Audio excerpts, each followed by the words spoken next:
Hello fellow travellers, good morning and welcome back to A fresh blog. আমি সরজিৎ, তোমরা দেখছো Riders footstep.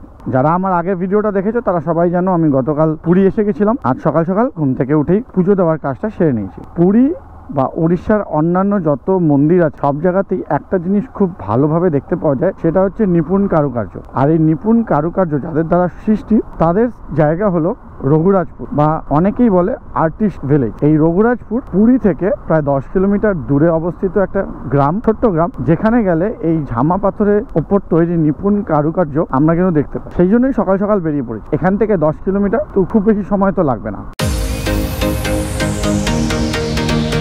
এমনিতেই জানো পুরী এক অদ্ভুত জায়গা। পুরীতে এমন এমন কিছু ঘটনা ঘটে, যারা এখনো পর্যন্ত পুরী আসেনি তাদের ক্ষেত্রে বলবো যে এমন কিছু ঘটনা ঘটে সাধারণভাবে তো বিশ্বাসই করা যায় না, অথচ বছরের পর বছর অনন্ত কাল ধরে সেই ঘটনাগুলো ঘটে চলেছে, যার কোনো সাইন্টিফিক জাস্টিফিকেশন নেই। যেমন অদ্ভুতভাবে পুরীর যে পতাকা বা ধ্বজা সবসময় দেখবে যেভাবে হাওয়া চলে ঠিক তার উল্টো দিকে ধ্বজা ওঠে। এটা একটা অদ্ভুত ব্যাপার, কি করে হয় কেউ জানে না, কিন্তু বছরের পর বছর ঠিক এইভাবেই চলছে। তো পুরী সবসময়ের জন্য বাঙালির ঘুরতে যাওয়ার জায়গাতেই প্রথমেই আগে যেটা মনে আসে সেটা হচ্ছে দীপুধাম, মানে দীঘা, পুরী, দার্জিলিং। আর তার মধ্যে পুরী কিন্তু অন্যতম, সেই জগন্নাথ দেবের মন্দিরের জন্য। এই পুরীর নিপুণ কারুকার্য যারা করে তাদের সাথেই আজ দেখা করতে চলে এসেছি।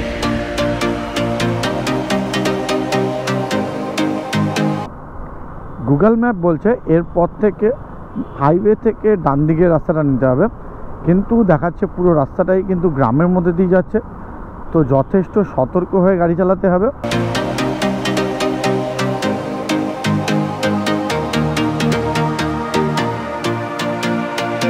আফটার অল পৌঁছে গেছি রঘুরাজপুর গ্রাম বা আর্টিস্ট ভিলেজ।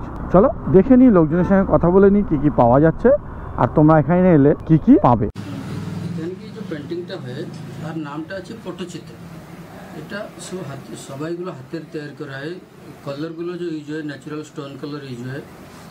फोटो मीन्स हमें 3टा सूती शाड़ी को जॉइंट करे, एक तो इमली रस बीज होते हैं तार मध्य के गम तैयार करे, और 3टा सूती शाड़ी को जॉइंट करे, तारपर कि स्टोन पाउडर देके इसको पॉलिश करे। तो तार এটা পটো, আর নামটা কি পটো আছে। তো পটো ऊपर पेंटिंग है तो नामटा पटचित्र আছে। तो ये जगन्नाथ मंदिर से जुड़ा अच्छी परंपरा। जब जगन्नाथ जी का कार फेस्टिवल होते उसी समय की जगन्नाथ रथ के ऊपर चले आसছে, और मंदिर पे यही पट्टचित्र पूजा पाए, पट्टी दियो पूजा पाए मंदिर की। तो उसी दिन से परंपरा शुरू हुई और पेंटिंग चल रही है। দেখুন গণেশ আছে, এটা কি আছে? এটা রামায়ণ, রামাভিষেক আছে। আচ্ছা, কিরম প্রাইস আছে এগুলোর? প্রাইস ওইটা 1200 টাকা, গণেশটা ওইটা 1500 টাকা। জগন্নাথের সোনাবেশ আছে, এটা 2000 টাকা। अलग अलग प्राइस হবে। গণেশটা 1200 টাকা। এটা কি সিঙ্গেল ফিগার আছে, এটা অনেক কাজ আছে। এটা কি 10 अवतार আছে ऊपर नीचे, और बीच में राधा कृष्ण रास्ते আছে।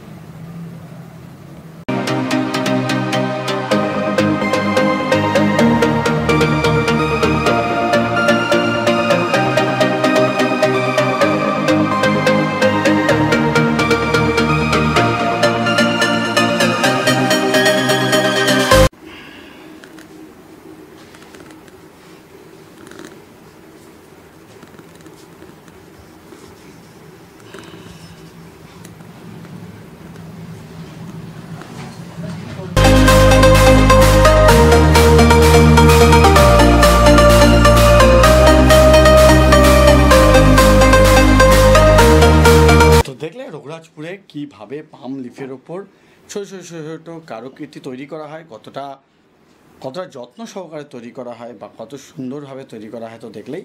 তো আমি অবশ্যই বলবো যখনই পুরী আসছো অবশ্যই রঘুরাজপুরে আসবে, আর রঘুরাজপুরে এসে কিন্তু অবশ্যই দেখবে যে কীভাবে এই কাজগুলো হচ্ছে, আর অবশ্যই কিছু কিনবে।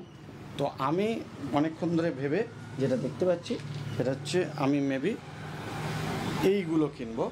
এগুলো চার্ডিং নয়, বাট এগুলো কিন্তু ঘরে ঝোলানোর জন্য বেশ সুন্দর, কমপ্লিটলি তৈরি সুপারি দিয়ে। তো ভাবছি এরই কয়েকটা নেব। আর একটা পিস বলছে 20, দেখা যাক কটা নিই।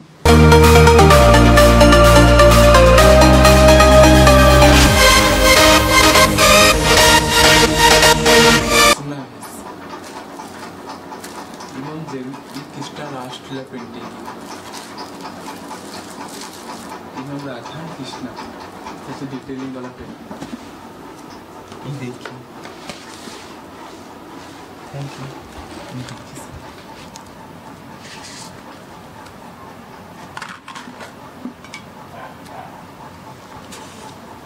ये सारे नेचुरल कलर है। सब नेचुरल कलर का है।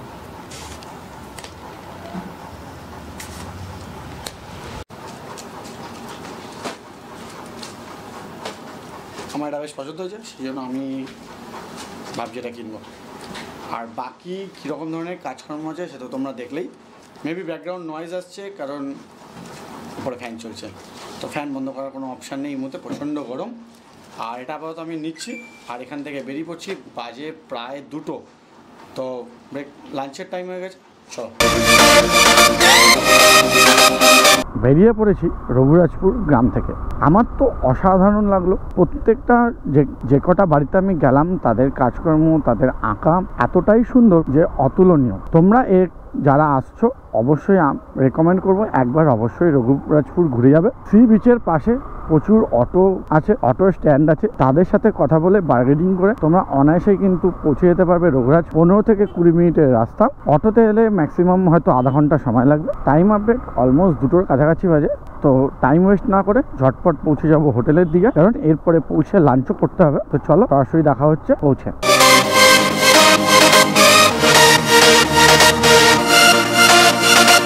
পৌঁছে গেছি সি বিচে, দেখতেই পাচ্ছ সি বিচের ধারে পৌঁছে গেছি। 2:31 আগে লাঞ্চ করব, তারপরে হোটেলে চলে যাব। তো আই হোপ তোমাদের ভিডিওটা পছন্দ হয়েছে। যদি ভিডিওটা ভালো লেগে থাকে লাইক করো আর চ্যানেলটাকে সাবস্ক্রাইব করে দাও। আর তোমাদের পরিচিত কেউ যদি পুরী আসছে তো তাদের সঙ্গে শেয়ার করে দাও ভিডিওটা। আর আপাতত ভিডিওটা এখানেই শেষ করছি। Thank you making part of your day. I'll see you soon to the next blog. Until next time, signing out Sarajit. Have a nice day.